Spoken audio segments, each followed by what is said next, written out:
গত সপ্তাহে এক ভয়াবহ হেলিকপ্টার বিধ্বস্তে ইরানের প্রেসিডেন্ট ইব্রাহিম রাইসি ও পররাষ্ট্রমন্ত্রী হুসাইন আমির আবদুল্লাহিয়ান সহ ৯ জন নিহত হন। এই দুর্ঘটনা নিয়ে প্রাথমিক অবস্থানে তৈরি হয় হাজারো জল্পনা কল্পনা।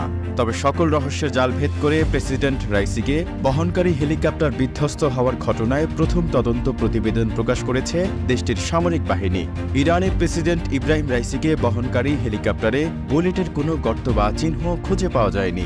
ইরানের সামরিক তদন্তকারীদের প্রাথমিক তদন্তে এমন তথ্যই উঠে এসেছে। ঘটনা পর্যালোচনায় এ বক্তব্য মেনে নেওয়া কঠিন, তবে তদন্তকারীরা পূর্ণ আস্থার সাথে এই তথ্য প্রকাশ করলেও দেশটির সামরিক বাহিনী থেকে জানানো হয় আরও পুঙ্খানুপুঙ্খ অনুসন্ধানের জন্য আরও কিছু সময়ের প্রয়োজন। 23 মে বৃহস্পতিবার প্রকাশিত তদন্ত সম্পর্কিত প্রতিবেদনে বলা হয়, রাইসির হেলিকপ্টার বিধ্বস্তের পর গত সোমবার দুর্ঘটনাস্থলে যায় তদন্তকারী দলের সদস্যরা।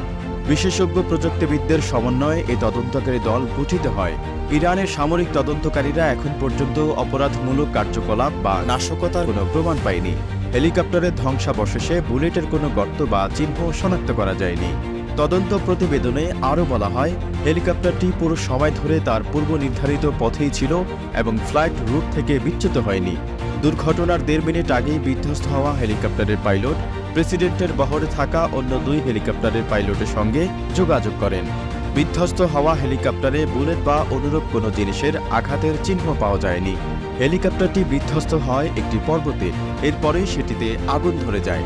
ইরানের সামরিক বাহিনী জানিয়েছে, কুয়াশা এবং নিম্ন তাপমাত্রার কারণে উদ্ধার অভিযান ব্যাহত হচ্ছিল। সোমবার স্থানীয় সময় ভোর 5টায় ড্রোনের সহায়তায় বিধ্বস্ত হেলিকপ্টারের স্থান শনাক্ত করা সম্ভব হয়। দুর্ঘটনার সময় ওয়াচ টাওয়ার এবং ফ্লাইট ক্রুদের মধ্যে কথোপকথনে কোনো সন্দেহজনক কিছু শনাক্ত হয়নি বলেও তদন্ত প্রতিবেদনে জানানো হয়েছে। তবে এ দুর্ঘটনা নিয়ে আরও তদন্ত করা হচ্ছে বলে জানিয়েছে ইরানের সামরিক বাহিনী। এদিকে এই তদন্ত প্রতিবেদনে বিশ্লেষকদের অনেকেই সন্তুষ্ট হতে পারেননি। কেউ কেউ এটাকে আইআরজিসির মিডিয়া কৌশল হিসেবে দেখছেন। তাদের মতে কোনো কিছু আড়াল করতেই এ ধরনের প্রতিবেদন দিয়ে রাজনৈতিক অবস্থান নিয়ন্ত্রণের চেষ্টা করা হচ্ছে। তারা বিভিন্ন দেশের উদাহরণ দিয়ে উল্লেখ করেছেন, রাষ্ট্রীয় গণমাধ্যমগুলো প্রায়ই চাপিয়ে দেওয়া তথ্যের ভিত্তিতে বিশেষ ঘটনার প্রতিবেদন প্রকাশ করে থাকে, কারণ অন্যান্য সংবাদ মাধ্যমের কাছে এই ধরনের তথ্যের অ্যাক্সেস থাকে না। রাষ্ট্রীয়ভাবে এই কৌশলটির লক্ষ্য হল জনগণকে ধীরে ধীরে সম্ভাব্য বড় কোনো খবরের জন্য প্রস্তুত করা। সে অনুযায়ী পরস্পর বিরোধী বা প্রাথমিক প্রতিবেদন প্রকাশের মাধ্যমে আইআরজিসি অধিভুক্ত মিডিয়া জনসাধারণকে বড় খবর সহজে গ্রহণ করার জন্য প্রস্তুত করতে চাইছে। এতে সামাজিকভাবে যে প্রতিক্রিয়া আসার কথা ছিল তা ঠেকানো সম্ভব হচ্ছে। বিশ্লেষকরা বলেছেন, রাইসির মতো রাষ্ট্রের কোনো নেতার সফরের জন্য স্ট্যান্ডার্ড প্রোটোকলে 3টি হেলিকপ্টার থাকে।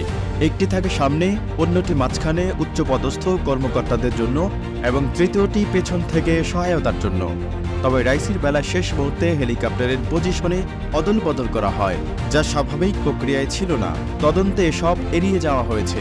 বিশ্লেষকরা রাষ্ট্রের সর্বোচ্চ নেতৃত্বে আরোহণের জন্য ষড়যন্ত্রের বিষয়টিও ইঙ্গিত করেছেন, কারণ সর্বোচ্চ নেতা আলী খামেনির পরবর্তীতে অবস্থানে ছিলেন রাইসি। তিনি মারা যাওয়ায় এই অবস্থানে চলে এসেছেন তার ছেলে।